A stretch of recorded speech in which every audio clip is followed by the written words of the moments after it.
Hello बच्चों।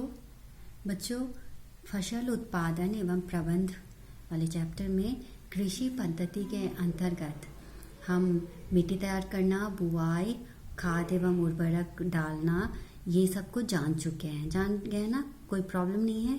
ठीक है। आज हम जानेंगे सिंचाई के बारे में। ठीक है।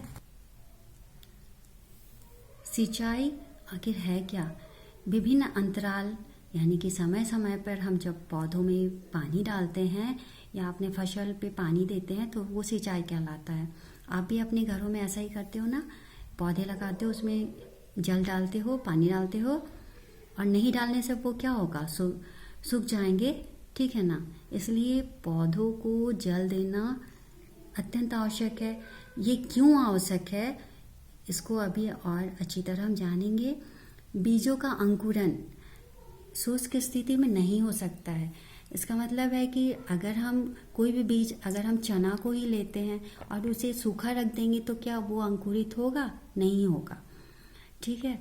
फिर दूसरा है, जब पाला, जैसे सवेरे देखते हो ओश या पाले पड़ते हैं तो इन सब से जल क्या करता है? पौधे की रक्षा करता है और गर्म हवा से भी रक्षा करता है। ठीक है ना? फसल की।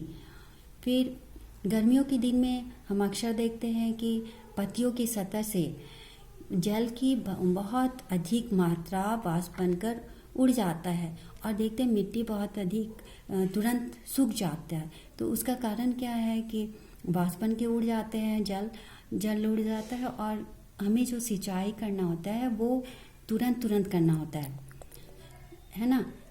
जाड़ा और बरसात के दिनों की अपेक्षा हम गर्मी में जल अधिक डालते, पौधों में डालते हैं ना? अभी हम जानेंगे सिंचाई के मुख्य स्रोत कौन कौन से हैं। गांव में आपने देखा ही होगा कि अभी भी कुआं, जलकूप, तालाब, झील, नदी, बांध, नहर आदि से लोग सिंचाई करते हैं। अभी हम जानेंगे कि ये सिंचाई के जो स्रोत हैं वो पहले कैसे थे और अब कैसे हैं, दोनों में क्या अंतर है। ठीक है। पहले जो थे वो अधिकतर उसमें जानवर या फिर मनुष्य का उपयोग होता था। ठीक है। उसमें मोट, चैन पंप, ढेकली, ये तो अभी भी आप देखते ही होंगे। फिर ये है रहट। इसमें क्या है, पानी का जो होता है, क्या बोलते हैं, पानी बहुत अधिक मात्रा में व्यर्थ हो जाता है, वेस्ट हो जाता है। और इसमें क्या होता है, जानवर या मनुष्य की भी भागीदारी रहती है, इन्हीं की सहायता से ये होता है। ये पारंपरिक स्रोत हैं। ठीक है। अभी जो हम सिंचाई के लिए आधुनिक जो जिन स्रोतों का उपयोग करते हैं उन स्रोतों के द्वारा हम जल संरक्षण अधिक मात्रा में कर सकते हैं, क्योंकि आप सभी जानते हैं कि हमारे जो धरती के अंदर जो जल के जो लेवल है, जो जल स्तर है, वो बहुत तेज़ी से कम हो जा रहा है और हमें इसलिए आवश्यक है कि हम जल का संरक्षण करें। ठीक है।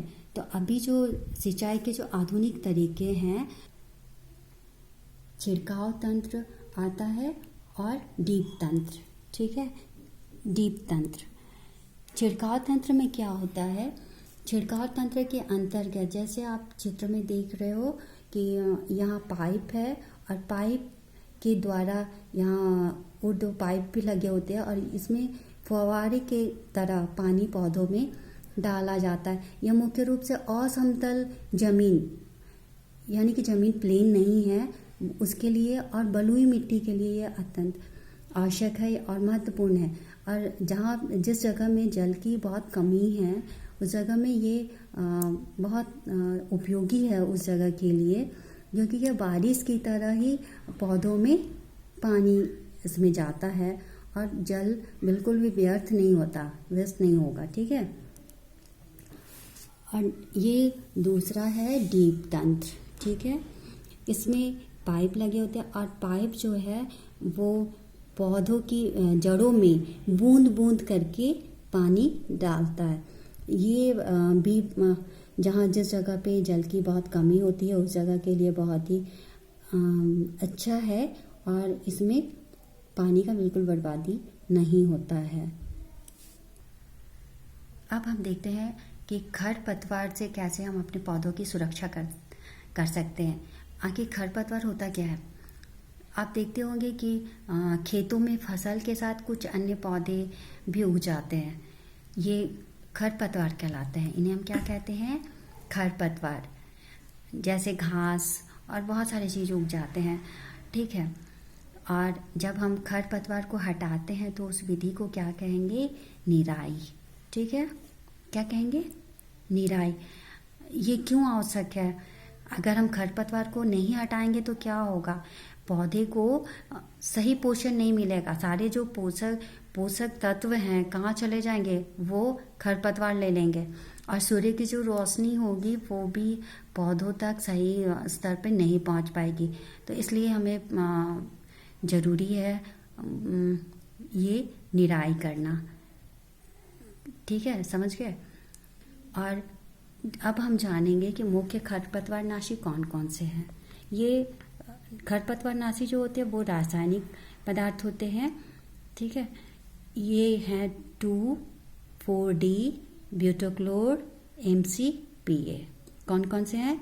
2,4-D ब्यूटाक्लोर MCPA, ठीक है। ये सब क्या है? खरपतवारनाशी, यानी कि इसे वीडिसाइड्स भी कहते हैं, ठीक है। तो इनका उपयोग हमें बहुत ही सावधानी से करनी चाहिए, ठीक है, समझ गए। इनका उपयोग बहुत सावधानी से करना चाहिए। और इसका प्रयोग करते समय हमें क्या करना चाहिए? अपने नाक मुंह को अच्छी तरह से ढक लेना चाहिए। इस चित्र में देख रहे हो ना, ये जो व्यक्ति है वो अपनी नाक और मुंह को अच्छी तरह से ढका हुआ है, क्योंकि ये जो कीटनाशक है वो जो वीडिसाइड्स हैं वो क्या है? रासायनिक पदार्थ है। और ये नाक या आँख में पड़ जाने से बहुत जलन होता है, ठीक है।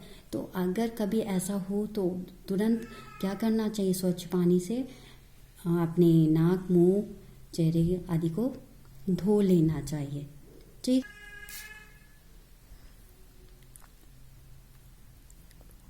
अब हम सबसे महत्वपूर्ण कड़ी को जानेंगे, जो है कटाई। ये किसानों के लिए बहुत ही महत्वपूर्ण बात है, वो इसका हमेशा इंतज़ार करते रहते हैं, ठीक है। तो कटाई यानी कि क्या है? फसल को काटना। 3-4 महीने के बाद जब फसल पक जाता है तो उसे क्या करते हैं? कटाई किया जाता है और इसे कटाई कहते हैं।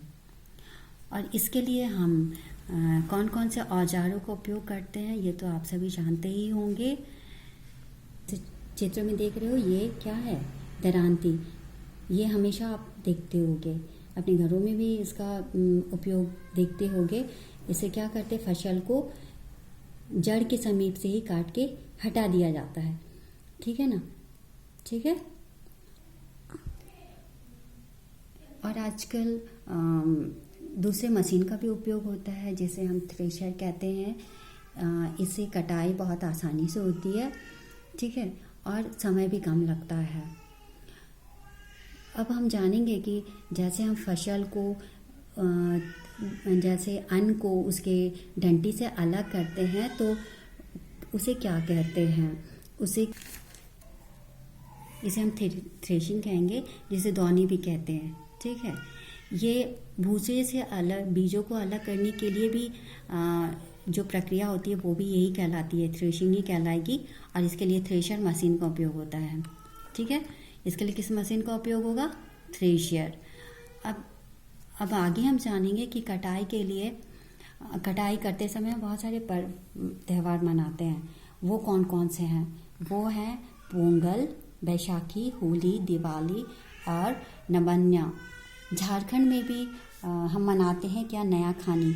यह आप हमेशा देखते होंगे कि आपके घरों में भी मनाया जाता है, जिसमें जब नया अन्न जो है घर आ जाता है तो हम ये पर्व को बहुत ही उत्साहपूर्वक मनाते हैं। ये अक्टूबर महीने में मनाया जाता है।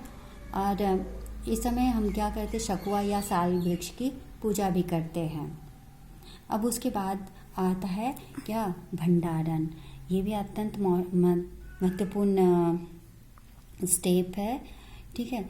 ये इसमें हम क्या करते हैं, भविष्य के लिए अन्न का भंडारण करते हैं, ठीक है। क्योंकि अगर हम सुरक्षित नहीं रखेंगे तो वो अन्न जो है तुरंत ही क्या हो जाएगा, ख़राब हो जाएगा, उस छोटे छोटे कीटाणु पनप जाएंगे और चूहे आदि भी उसे नष्ट कर देंगे। ताज़े कटे हुए अनाजों में कितने परसेंट नमी रहती है, 16 to 18% क्या रहेगा, नमी रहेगा। इसलिए हमेशा चाहिए हमें कि उसे अच्छी तरह क्या करें, धूप में सुखा लेना चाहिए, ठीक है। और इसमें जब 14% से कम नमी हो जाए तभी उसका हम भंडारण करना चाहिए हमें। और इसके लिए भंडारण करते समय हमें बड़े बड़े बर्तनों का उपयोग करना चाहिए ताकि वो सुरक्षित रहे। आजकल हम देखते हैं कि इसका भंडारण बड़े पैमाने पर बड़े बड़े बर्तनों पे किया जाता है, इसे साइलो कहते हैं। आप जैसा कि चित्र में देख रहे हैं, ये बड़े बड़े बर्तन दिखाई दे रहे हैं, तो ये क्या कहे जाते हैं, साइलो। साइलो में हम क्या करते हैं, अन्न का भंडारण करते हैं, ठीक है। आप छोटे पैमाने पे अपने घरों में नीम के पत्ते आदि में डाल के भी करते हैं, जो अच्छे हैं और उसमें क्या है, कीटाणु लगने की संभावना नहीं होती है, ठीक है।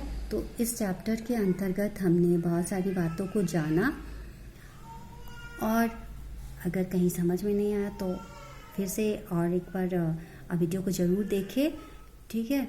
और जहाँ समझ नहीं आया, किताब का भी आप उपयोग करें और इस पाठ को समझने की कोशिश करें, क्योंकि ये हम जानते हैं कि हमारा देश जो है कृषि प्रधान देश है और हम सभी को कृषि के बारे में जानकारी होनी चाहिए, ठीक है ना। तो आज बस इतना ही। Thank you, bye bye.